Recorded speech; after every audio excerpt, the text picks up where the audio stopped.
FM gang. Hey man, how you doing, bro? Actually, let me rephrase myself. Good morning, Ben Baller. How you doing, brother? Good? Good. I was about to get some NBA Jam cracking, man. There we go.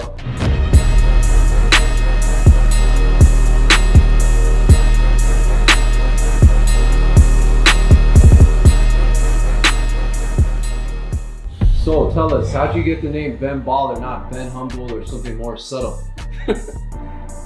That moniker was created in 1992, sometime between February and March in San Francisco.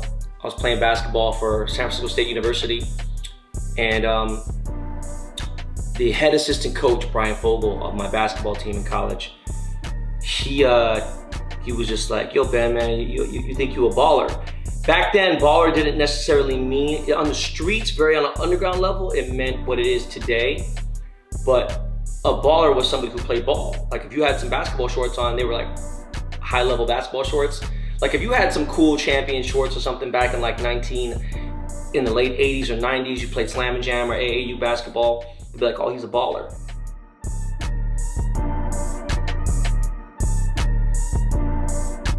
Ben, tell us more about this photo you got. So man, this was I think my 4th collaboration with Takashi Murakami. It was a piece commissioned by Latin superstar, reggaeton superstar J Balvin. And we made, this is J Balvin's, this is the artist proof, AP1, which stands for artist proof from Murakami. And had a professional photographer, RK, who's Takashi Murakami's photographer. And he printed 2 of these on high resolution and framed it and basically signed the back, and it was a 1 or 2. So that alone right there became something special. So there's one in Roppongi at Murakami's studio, and then there's one here in the man cave. We're here in your infamous man cave. Can you tell us a little bit about your art collection and all these vibes you got going? Yeah, man, you know, since I was a kid, you know, I've always was big on, you know, collecting Ultraman, Giant Robot, Voltron, things like that. I was a big toy collector and stuff. But when I say big, it was like, you know, kind of a struggle to have like little Star Wars things and toys and stuff. And I've just always had an addiction to collecting, whether it be sneakers, even up to cars, right? So this is sort of 40 plus years in the making of my life on the most elite level. And this is all upper echelon toy stuff, you know, collectible items. So, you know, I decided to, hey, listen, is this gonna be my forever home? Maybe. So while I'm here, let me showcase everything that I love. So, you know, I'm displaying some of my most prized possessions, and the infamous bare brick wall that is a 37-foot long wall one way, and then another 10, 15 feet long the other way, and it just kind of like, I could have covered this entire room. And yeah, that's what I did. What's the most expensive bare brick you've owned? As you saw me going down the stairway, and we were going down the stairway, that red Fendi is probably somewhere, you know, in the low 6-figure range. So really at that point, when you get to a certain level of having things that there's, you know, less than 10 in existence, and this is globally, right? Like people think America, no man, people collect bare bricks in Japan, Australia, Europe. There's rich people everywhere, you know, in Central Pay, you name it, Dubai. And these people want access to these things, and those were never for sale. So that big Fendi 2000% bare brick is, you know, easily 6 figures. Yo, Ben, where were you born and raised? It's funny, I was born and raised. Funny thing is, I was actually born on Crenshaw Boulevard. Not that far from Martin Luther King and Crenshaw, so really, you know, almost Leimert Park. Right by, you know, where, rest in peace, the infamous Nipsey Hussle is from. So car culture plays a huge role in the LA lifestyle. What was your very first car? My very first car was a 1989 Honda Accord, and it was the DX. Wasn't even like the LX or like the, you know, like the SI or anything cool. I was even trying to put some Momos on there, you know, some 17-inch Momos back then, and change a couple things up and make the car look cool. The color wasn't cool. Nothing was really cool about it. I really wanted an Acura Integra back then, and it was not really difference in the price, but my mom was like, you're lucky you're getting a fucking car. Your brother and sister didn't get one, you know. When and how were you first introduced to Platinum Motorsport? You know, interesting story with Platinum Motorsport. So Chris tells me about this place, Platinum Motorsport, and this is around 04. And I'm like, Platinum Motorsport? And I was like, I remember seeing the things because, you know, I'm very aware of the Armenian people and stuff. And I always see white BMWs, white Benzes, and I would see the long licensed European plates. I'm like, really, that place? Is that the move now? He goes, yeah, man, that's the move. So I remember going over there and, you know, I had my 7 Series. I got a 6 Series right after that. And I go in there and I meet Jack and we hit it off. And another thing too with Platinum was early on, they used to carry the Air Spencer Squash air freshener. And I was like, look, dog, this is hard to get. And I remember George gifted me one. And it was like something I loved. I mean, it was weird, little small, little stupid things like that. Little, you know, $8, $10 air freshener. And I was like, bro, I love this place. It's your boy Ben Baller, you know what I'm saying? Representing that platinum lifestyle. You know how we do, icy fresh. You know, they say 2008 is a recession year. And I was trying to keep it humble, you know what I'm saying? To be all nice and everything. Fuck all that shit, man. Fuck the recession. That shit don't affect me, you know what I'm saying? We recession proof in this bitch. We here today at Platinum Motorsport on Melrose. Man, that's amazing. Can you tell us a little bit more about your relationship with George and Jack throughout all these years? Yeah, you know, it's weird, man. You know, the two brothers, I don't think I knew how to pronounce their fucking names until maybe like last year, right? I never had to ever use them, right? It's just, you know, but it's two totally different relationships. And at the time, I realized I had no idea how much younger they were than me, you know? Because George had a fucking full beard, you know what I mean? And it's like 22 years old. I'm like, God damn, George, like, you know, and hanging out with them, I started to realize that we shared a lot of the same interests. And as time went on, we started going out to drink, started going out to eat. And I saw the way they did everything was totally different. Like, I'm OCD when it comes to certain things with the toys, but like George and them, man, like just even down to the haircuts and everything, I'm like, God damn, bro. Like, you know, they're very, very, very structured in what they do, you know? And to this day, I could never not have a platinum, either vanity plate or both with the platinum license plate frame. So you've been known to have a pretty crazy car collection throughout your life. What are some of your favorite cars you've owned? You know, for sure, my Senna was not just a milestone in life, and that's a true garage goal right there. You know, it was my first hypercar. I want to say I think my black PTS Porsche GT3 RS, that was one of my favorite driving cars, the way it was done. But there was nothing like my first Destroyer. My first Destroyer was my 2014 50th anniversary Lamborghini Aventador. And I had a 2012, but I had to get that black, you know. I loved taking a car that was already a nice car and then bring it to platinum. And we go over it. And by the way, I forgot to shout out Jay Bell, man. Jay Bell's my dog too. Going over there and just having the car look stock with the chrome grille, the chrome moldings and everything, and then being like, all right, dog, it's time to platinumize this car. You know, you put out the blackout kit, boom, and everything else. Like, oh, you know what? Ben, you're too good for this, man. We can't do black wheels this time, bro. We're gonna put on this brushed.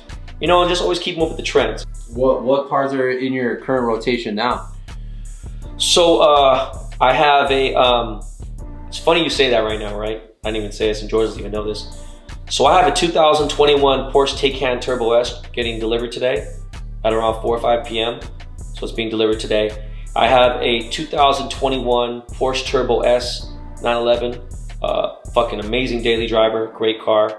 I have my 2020 McLaren Center, which is a hypercar, you know, it's only 500 in the world. It's chassis number 345.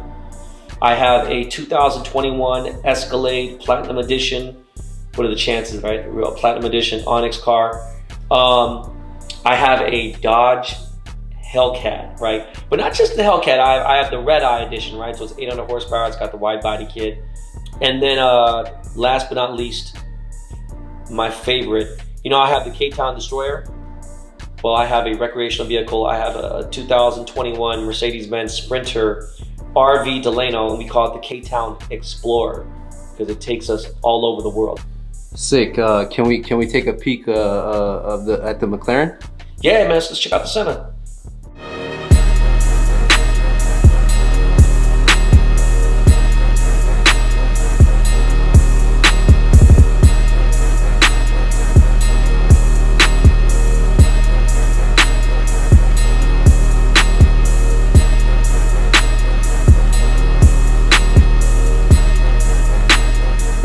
us a little bit about this car? 2020 McLaren Center. There's only 500 in the world. This is build 345. I got this car from McLaren Philadelphia. So it was trailered over here. It's the only black McLaren Center in North America with the exposed carbon. And this car really needs no other explanation. It's just, this thing is a beast. So what does this car cost, and is it easy to come by?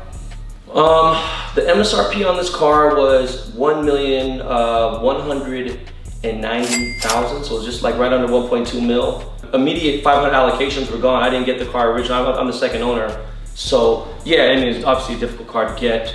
And I bought during the worst time possible. I bought during the pandemic when everyone's freaking out, but I didn't care. You know, it was something I wanted, and I found the car, so I got it. You mind taking us for a spin? Come on, man. Let's do this, bro. Let's do it.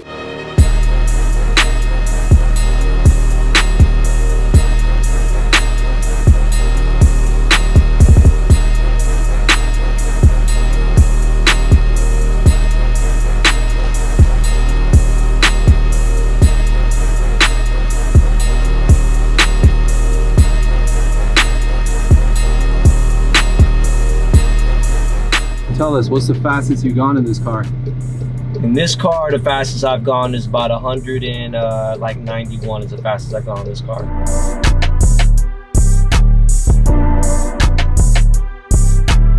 What's next after owning a car like this? Well, I've been looking for a LaFerrari now for a little while. Almost had a chance to get one. I thought it was done, and then the price skyrocketed up a little bit more, over 3 mil. So I'm just trying to be mindful, man. I could be a dick and just go ahead and get it, but you know, like there's a certain way of things that I want to do shit.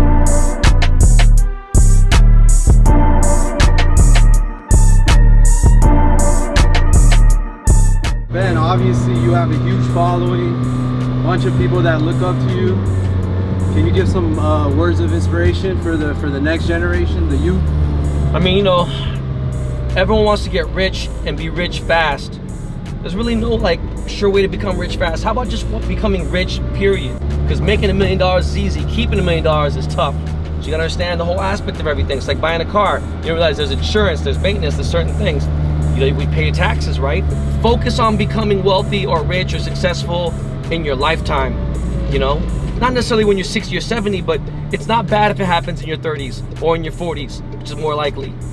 But people give up, they're burnt out, they want to be rich at 21, and then guess what? They're broke by 28. This is not your practice life, man. You know, it's not a video game. You don't get 3 lives. That's it. What were some of your inspirations growing up? Who were some people you look up to? Man, growing up, you know, obviously looked up to Dr. Dre, looked up to my godfather Lou Adler, who's a rock and roll legend. So Ben, you've been in the high-end custom jewelry game for a long minute, which has a lot of similarities to the car customization world. Both markets have a lot of competition and both are heavily saturated. What's your take on that?